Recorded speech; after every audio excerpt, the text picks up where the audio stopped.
Pessoal, tudo bem? Mais uma vez, sejam bem-vindos aqui ao nosso canal, sejam aqui bem-vindos ao nosso espaço, ao nosso bate-papo, né? E eu quero agradecer aí aos poucos inscritos que ainda tem, mas são muito valiosos, eu agradeço a todos vocês, né? E se você está vindo aqui pela primeira vez ao canal Lucílios Físio, seja muito bem-vindo. Então participe, se inscreva, compartilhe, curta, comente, né? Passa para os amigos aí esse nosso bate-papo. Hoje, pessoal, quero ir direto ao assunto e eu quero falar especialmente sobre o grande dorsal, o músculo grande dorsal. Por quê, pessoal? Porque muita gente tem me perguntado a relação do grande dorsal na prática de exercícios, no treinamento, na musculação, enfim, com relação aos movimentos que ele faz e a importância, pessoal, da ação do grande dorsal e as ações do grande dorsal e sua relação com os planos e eixos do nosso corpo. Então, assim, eu vou tentar fazer um link aqui das ações do grande dorsal, as suas alterações posturais quanto ao seu encurtamento e a sua relação com os planos e eixos e a produção de força desse músculo, beleza? Bom, então vamos do começo. O grande dorsal, pessoal, ele é um músculo que ele se localiza na região posterior das costas, ele pega ali, né, a região lombar e um pedacinho da torácica, e ele tem a sua origem, né, na face póstero superior do sacro, crista ilíaca, todos os processos espinhosos lombares, certo? E o processo espinhoso de T12, a face tóraco-lombar, pega um pedacinho ali do ângulo inferior da escápula e ele se insere, pessoal, por dentro, ele passa aqui, ó, vem na região posterior, passa logo abaixo ali do redondo menor e maior, e se insere aqui na região anterior do húmero, aqui na região da crista do tubérculo menor, e ele é inervado pelo nervo tóraco-dorsal.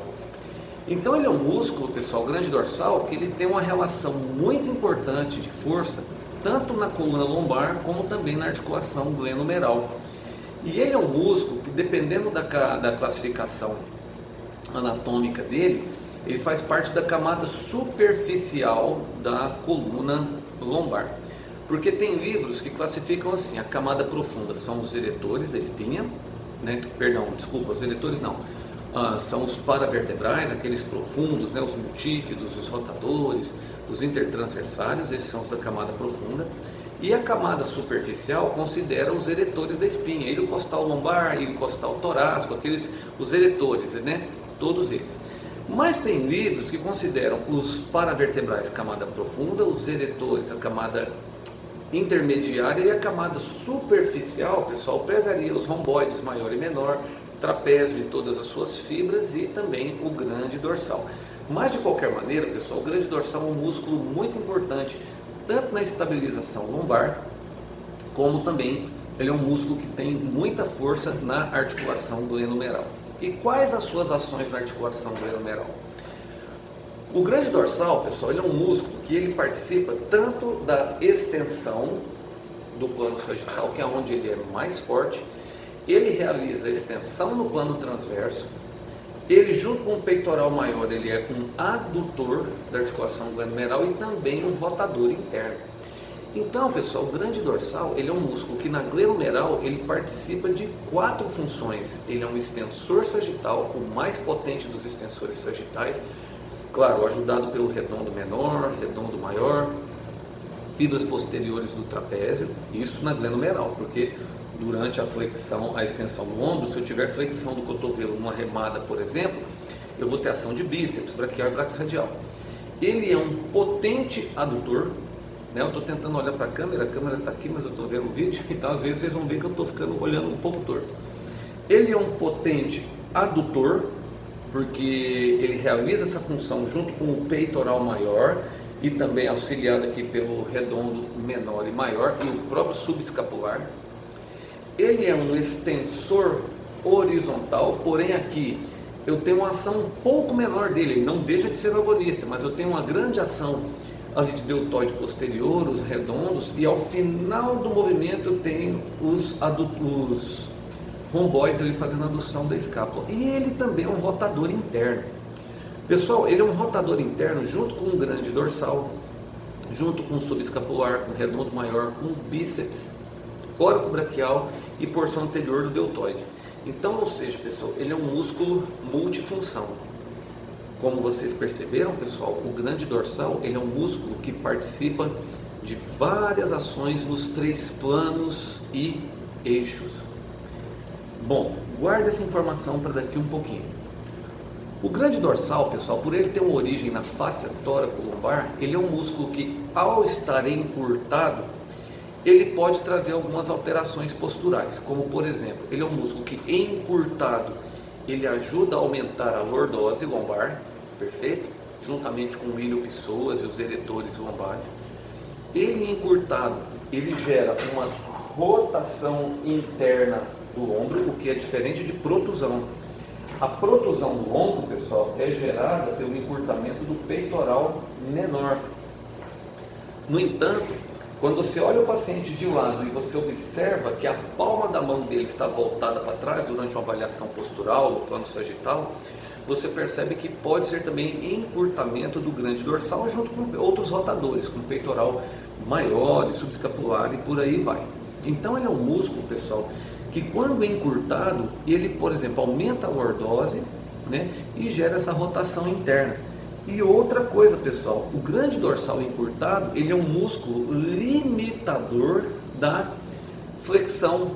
Se você for pegar um jogador de voleibol, por exemplo, se você perceber que na hora do ataque, de um movimento de ataque, ele arqueia mais o tronco do que o normal, ele, na hora de fazer o ataque, ele leva a coluna em uma hiperextensão mais do que normal, fique esperto, porque pode ser um encurtamento do peitoral maior e do grande dorsal que está limitando esse movimento e gera uma sobrecarga articular tanto na coluna lombar como também no ombro. Como nós falamos, pessoal, o grande dorsal ele é um músculo que realiza força nos 3 planos e eixos de movimento. Então, qual que é a informação que eu quero passar para você? Que quando você for fazer qualquer trabalho de força na articulação do ombro, e quem me conhece sabe que eu falo muito sobre ombro, é sempre importante, pessoal, primeiro, o grande dorsal ele é um músculo imprescindível tanto na funcionalidade do ombro, na hiperextensão, na extensão, na rotação e na extensão no plano transverso, como também, pessoal, ele é um músculo estabilizador lombar e é também um estabilizador secundário da articulação glenomeral. A gente sabe que o estabilizador estático é a cápsula articular, estabilizador dinâmico são os músculos, né, que no caso os primários é o manguito rotador e o grande dorsal é um potente estabilizador secundário junto com o peitoral maior.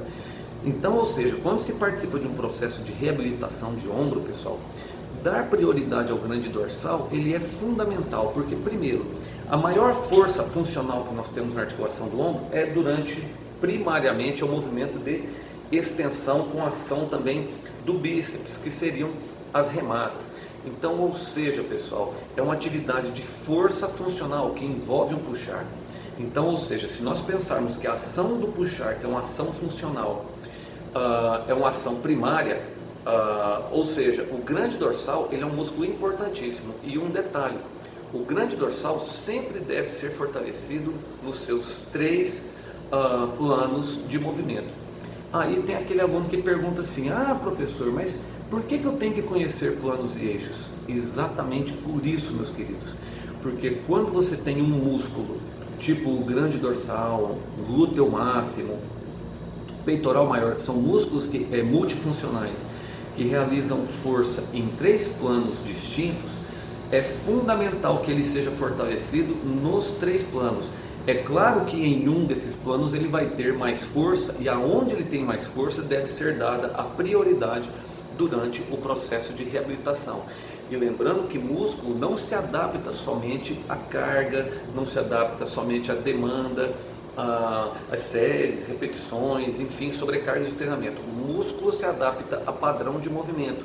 Então, sempre que você tem um músculo multifuncional que se movimenta em 2 planos, 3, enfim, é sempre primeiro fortalecer o músculo inicialmente naquele plano onde ele tem mais força. No caso do grande dorsal, plano sagital.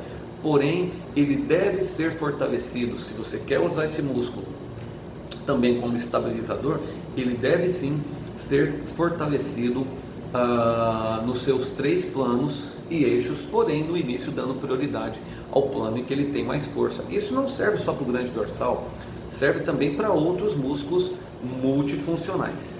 Beleza, pessoal? Esse foi o nosso papo de hoje. Eu agradeço a todos que estiveram aqui. Se você gostou da nossa conversa, curte, comente, compartilhe o nosso canal. A gente está aqui sempre, trocando essa ideia. O canal nosso é simplesinho, tudo e tal. E devagarzinho nós vamos melhorando e vamos trazendo mais informações para vocês. Sempre assim de um modo mais prático e mais rápido. E quem quiser, por exemplo, me dar